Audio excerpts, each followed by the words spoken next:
Guys, welcome to my channel. তো অনেকদিন পর তোমাদের জন্য নিয়ে এলাম একটা ব্লগ। তো এটা ছিল অনেকদিন আগের। তো দেখো আমি স্নান টান করে রেডি হয়ে গেছিলাম। তো তারপরে এখানে দেখতে পাচ্ছ নাড়ু, খই, লুচি, সুজি অনেক কিছু বানানো হচ্ছিল। তো সেদিনকার ছিল কার্তিক পুজো। তো দেখো আমাদের বাড়িতে তো কার্তিক পুজো অনেক বড় করে হয়। তো দেখো জায়গাটা খুব সুন্দর করে সাজানো হচ্ছিল, মা সুন্দর করে সাজিয়ে দিচ্ছিল, আর আমি তো ভিডিও করার জন্য ব্যস্ত ছিলাম।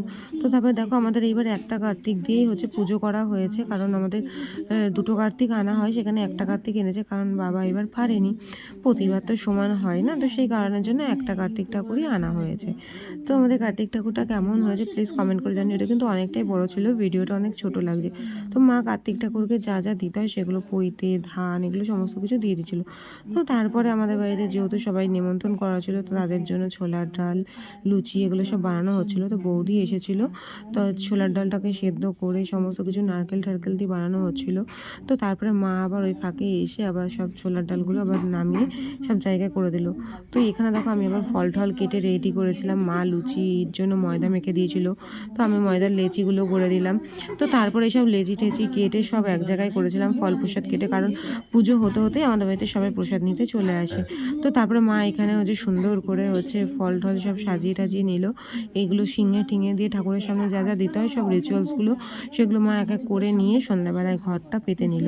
পেতে নেওয়ার পরে জায়গাটা দেখতে এই রকম সুন্দর ছিল। তো এই পাশে দেখছো গামলায় অনেক সবজি আছে, এটা হচ্ছে আমাদের বরের হাঁড়ি দিতে হয়, কারণ হচ্ছে এটার মধ্যে যত ধরনের নতুন সবজি থাকে, নতুন চাল, সমস্ত কিছু দিয়ে ওই হাঁড়িটাকে সাজানো হয়।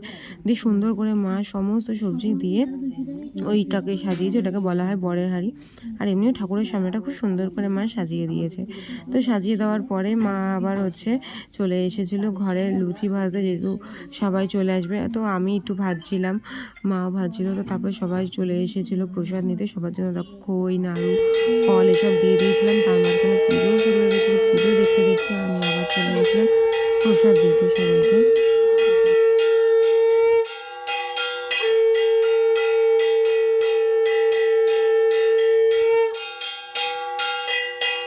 সকলকে প্রথমে খই ঠই দেওয়ার পরে আবার সবার জন্য লুচি, ছোলার ডাল দিয়েছিলাম, মানে একবার করে খই ঠই দিয়েছিলাম, তার সঙ্গে লুচি ছোলার ডালও দিচ্ছিলাম। তো ততক্ষণে পুজো টুজো সব কমপ্লিট হয়ে গেছিলো প্রায়। তো তারপরে প্রায় শেষ হওয়ার মুখে। তো তারপরে ঠাকুরমশাই আরতি শুরু করছিল। তা এটা ছিল হচ্ছে ঠাকুরের চক্ষুদান। তো সেই চক্ষুদান করার পরে ঠাকুরমশাই আরতি শুরু করেছিল।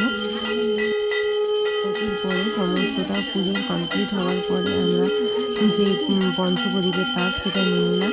তো তারপরেই ব্যস্ত হয়ে পড়েছিলাম সবাইকে প্রসাদ দেওয়ার জন্য। তো খুবই সুন্দর করে কাটলো। তারপরের দিনেরও ব্লগটা তোমাদের কাছে আসছে।